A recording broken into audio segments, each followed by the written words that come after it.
Living the dream, we call it. Change a life and a better life, I guess, for some people. It's much cheaper here than in Australia. A small paradise in paradise. There are many reasons people love Bali. Good food, good lifestyle, and all at a fraction of the cost of Australia. Throw into the mix the fact it's closer to Perth than Sydney and Melbourne, and no wonder its popularity is soaring.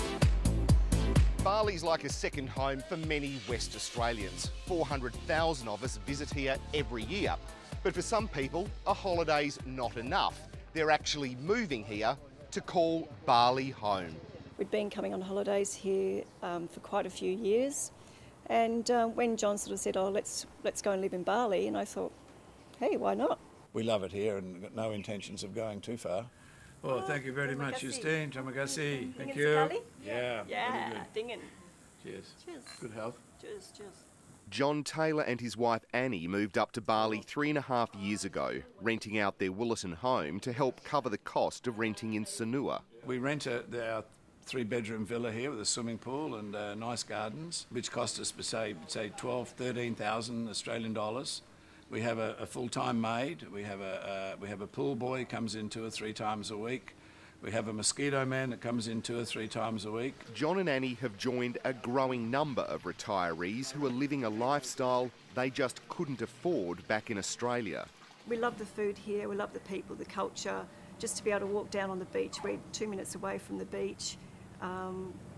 It doesn't get any better than that, really. A main meal in a local restaurant would cost approximately $2.50, including a drink. Paula Gillam is another Aussie who is making her retirement money stretch to a lifestyle she could only ever dream about back in Australia.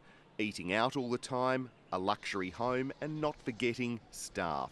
It's nice to have somebody to clean up after you, to do your daily house chores, to clean the pool. I did that back in Australia myself. I had a creepy crawly, but here I've got a nice pool man. People love it here, but they're scared to do it because they think it's so hard, when in fact it's not. Gary Layton from Bali Expat Services says it's easier for people to make the move to Bali than they might think, especially retirees like John and Annie. People retire here, just got to be over 55 years old, show an income of around $1,500 a month, and you have a property and employ a maid full-time, which the cost for that is minimal as well. Gary splits his time between Bali and Perth. He helped set up Bali Expat Services to primarily assist with visa issues and help with property settlements in the growing real estate market for people who actually want to buy in Bali. He says there's traps buyers need to avoid, simple things like ensuring you have documents interpreted into English.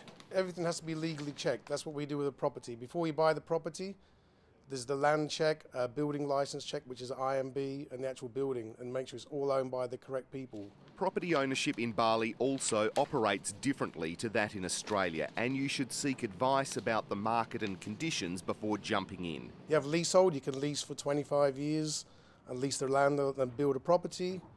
Or you have freeholds, and that's when you have a nominee as well. In the Seminyak area, most properties are leasehold. There's simply no more freehold available, very little freehold available. But the leasehold structures have been evolved, and you're now getting leaseholds that have extensions built in, guaranteed extensions. Dominique Gallman from Exotic is a Bali real estate agent. He says properties range from multi-million-dollar dream homes to more affordable but still luxurious villas. For $250,000, you can get a house with a pool, but not in this location. But a nice house, further up the coast, or maybe a bit more inland, or on the Sanur side towards the east, you would find a lovely house below $300,000. If you're looking for luxury, well, this could be it. It's on the market at the moment for 685,000 Australian dollars. For just a few $1,000s more a year, you can employ staff. That's the sort of luxury lifestyle that few people can afford back in Australia. This property is in the heart of Seminyak, walking distance to Coup d'etat, walking distance to all the restaurants. It's quiet, as you can see, it's fully built up, no surprises. The house has 3 bedrooms, 3 bathrooms, an open dining and living area, and an open kitchen. For not much more than the price of an average house in Australia, in Bali, you can buy the lifestyle of the rich and famous. If you want a chef, you can have a chef coming to you and catering for you. You have people helping you with the garden. They come in twice a week. The garden is immaculate. Your pool is taken care of. You want to have staff, and it's lovely to have staff. They're great people, and you're providing employment, and you know, you're part of the economy. And it's not just West Australians seeking a sea change who are heading to Bali to live. With rents in Perth soaring, fly-in, fly-out workers from the northwest are ditching Perth and heading to paradise on their time off. Guys are just not bothering renewing leases as well, flying in, flying out to here. No mortgage, no rent, so they come here for a week's holiday and just save a lot of money. And there's quite a lot of guys doing that now, coming in and out.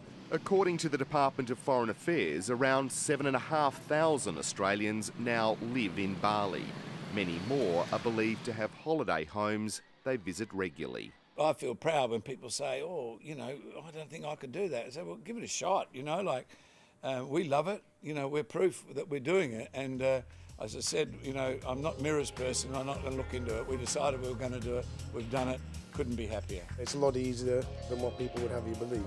This is the island of the gods. Anything can happen.